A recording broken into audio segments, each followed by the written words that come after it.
Hello, my name is Oscar Herrera. I'm a Spanish teacher at Wilson High School. This is obviously my second year in the teacher induction program. I'd like to share with you my personal ILP CSTP element 1.4 that I chose to develop for the spring semester. And this is using a variety of instructional strategies, resources, and technologies to meet students' diverse learning needs. And basically, I'm not an artist, but I drew this to kind of convey the idea of a cycle or spiral process that continues to happen. I'm very fortunate to teach 3 different courses at Wilson High School. I teach the Spanish 5-6 level. This is the 3rd year for Spanish learners. These students are taking Spanish as a second language, and this is the 3rd year in which they're delving into more complex grammatical structures to be able to convey their thoughts, needs, and wants. And of course, the students are beginning to be more conversational and more comfortable in creating specific projects.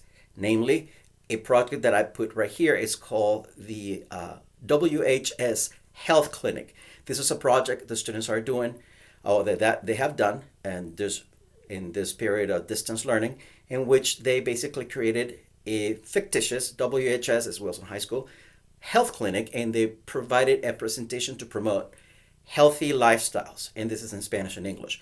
And they were supposed to be using the forms of the imperatives, of the verbs, and of course, all the array of grammatical structures we've been learning since the beginning. So this is kind of like a culminating project for them, and you can see it by clicking on the student artifact link.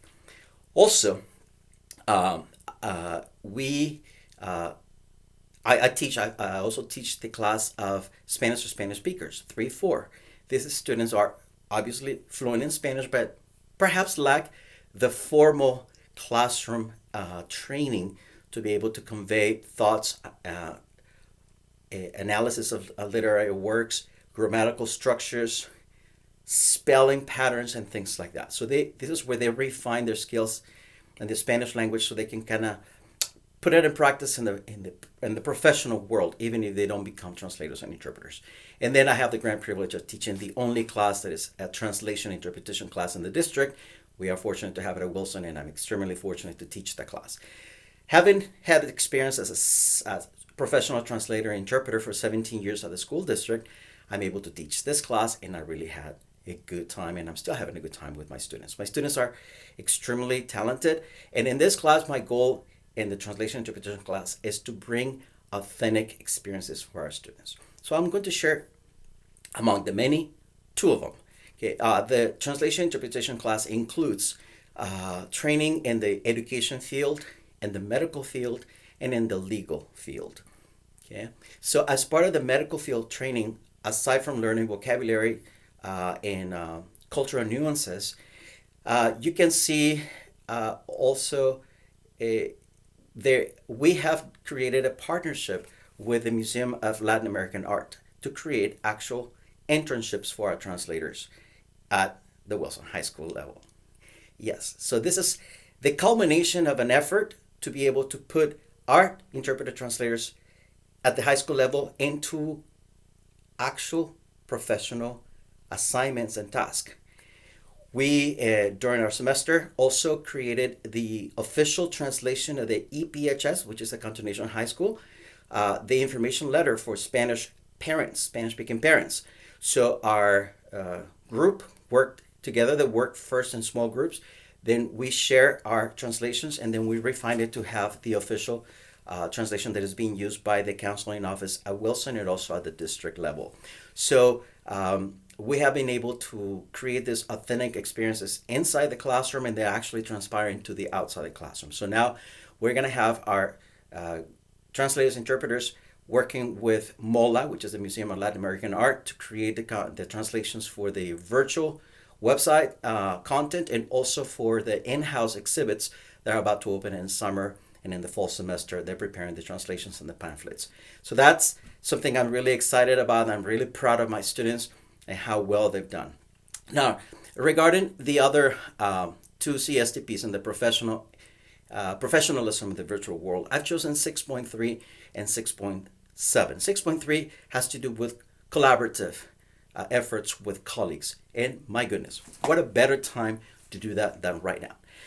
I have had the chance to participate in about 20 plus webinars, trainings. I was able to participate in this in the Q conference, which is for teachers that are in the technology fields. But now in this case, Wilson High School was very proactive in allowing us to, for the medical and medicine biotechnology pathway, which I'm part of, to be able to participate in this conference, which I learned a wealth of tools that we can use inside the classroom and also when we're teaching virtually.